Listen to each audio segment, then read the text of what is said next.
Gempa barusan terjadi tanggal 28 September pas mau sholat maghrib. Ya Allah ya Rahman, saya Muarif Abbas. Gempa terjadi.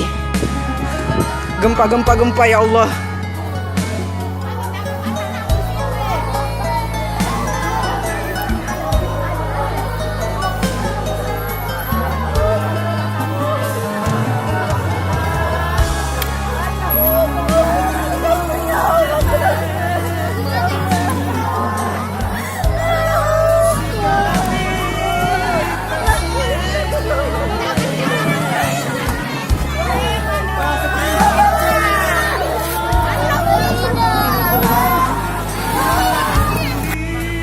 Suasana kota Palu bro, habis diguncang gempa. Banyak yang rubuh, banyak orang berlarian ke rumah.